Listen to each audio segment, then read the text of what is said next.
बिस्मिल्लाहिर्रहमानिर्रहीम। अस्सलाम वालेकुम व्यूअर्स, आपका मेज़बान इंजीनियर डॉक्टर साजिद इकबाल एक नई वीडियो के साथ आपकी खिदमत में हाजिर है। वसीम सज्जाद मुल्क के नामवर सियासतदान और कानूनदान हैं। वो चीफ जस्टिस ऑफ पाकिस्तान के खिलाफ दायर रेफरेंस में हुकूमत के वकील भी हैं। मैंने चंद दिन कबल एक कॉलम में वसीम सज्जाद का जिक्र किया था।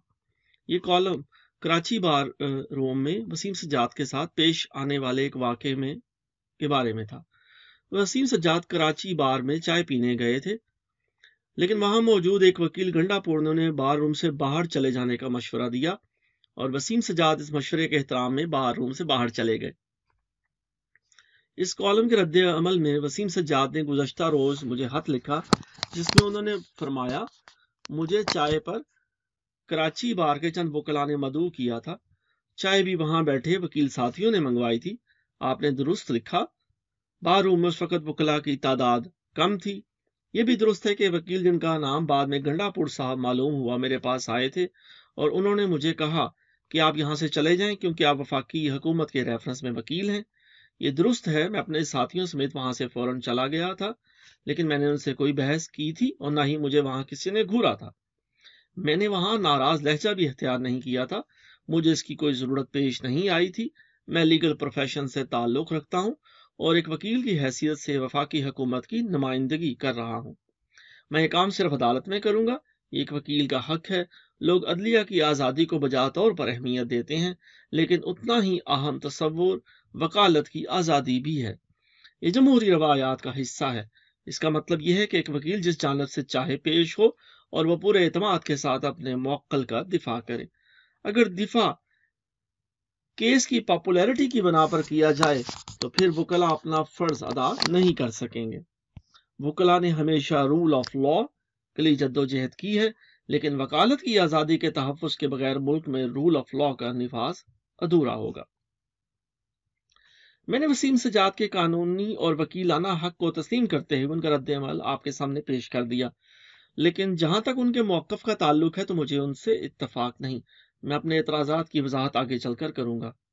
हम सरदस वसीम सज्जाद के हद की इब्तदाई सतरों की तरफ आते हैं। वसीम सज्जाद ने तस्लीम किया, गंडापुर साहब ने उनसे कराची बार रूम से जाने का कहा और उस कहा के एहतराम में अपने साथियों समेत वहां से चले गए थे। वसीम सज्जाद ने यह भी तस्लीम किया कि गंडापुर साहब ने उन्हें चीफ जस्टिस साहब के केस में हुकूमत की वकालत पर बार रूम निकल जाने से कहा। चुनाचे वसीम सज्जाद उनकी इन दोनों इतराफात के बाद सिर्फ बेइज्जती के साइज और वजन का तखमीना पीछे बाकी रह जाता है। मैं ये समझता था कि कराची बार रूम में वसीम सज्जाद के साथ जो कुछ हुआ वो बेइज्जती थी, लेकिन वसीम सज्जाद इसे बेइज्जती तस्लीम करने के लिए तैयार नहीं है।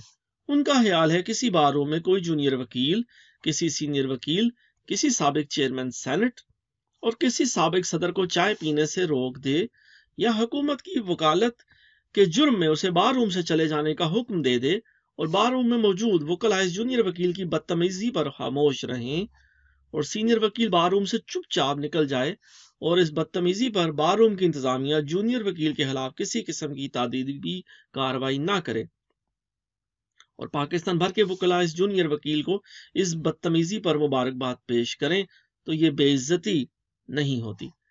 मैंने जब वसीम सज्जाद साहब का ये जवाब पढ़ा, मुझे इंश्योरेंस एजेंटों का एक लतीफ़ा याद आ रहा है। आज इंश्योरेंस एक बाइज्जत और काबिल तकलीफ पेशा है, लेकिन इब्तदाई दिनों में इंश्योरेंस के तसव्वुर से इंश्योरेंस कंपनियों और इंश्योरेंस एजेंटों को लोग पसंद नहीं करते थे। यह लतीफ़ा इस दौर से मुतल्लिक है। इंश्योरेंस के इब्तदाई दिनों में किसी जूनियर इंश्योरेंस एजेंट ने अपने सीनियर से शिकायत की, सर हमारा पेशा बहुत अच्छा है, हमें इस पेशे में एवार्ड और रिवार्ड भी मिलता है और हम लोगों को मुआशी जमानत भी फराहम करते हैं, लेकिन सर इसके बावजूद हमारे साथ लोगों का रवैया अच्छा नहीं होता। लोग हमारी बेइज्जती करते रहते हैं। सीनियर ने जूनियर एजेंट की शिकायत सुनकर कहा लगाया और जूनियर की तरफ देखकर बोला, नौजवान तुम लोगों ने एक आइडियल दौर में प्रोफेशन ज्वाइन किया है। जब हम लोग इस पेशे में दाखिल हुए थे तो लोग हम पर कचरे की टोकरियां उलट देते थे, वो हम पर कुत्ते छोड़ देते थे और पूरा मोहल्ला मिलकर हमें गालियां देता था, लेकिन हमारी बेइज्जती कभी नहीं हुई। سینئر رکا اور دوبارہ گویا ہوا، نوجوان، بے عزتی صرف محسوس کرنے والی چیز ہوتی ہے۔ اگر تم محسوس نہیں کرو گے تو دنیا کا کوئی شخص تمہاری بے عزتی نہیں کر سکتا۔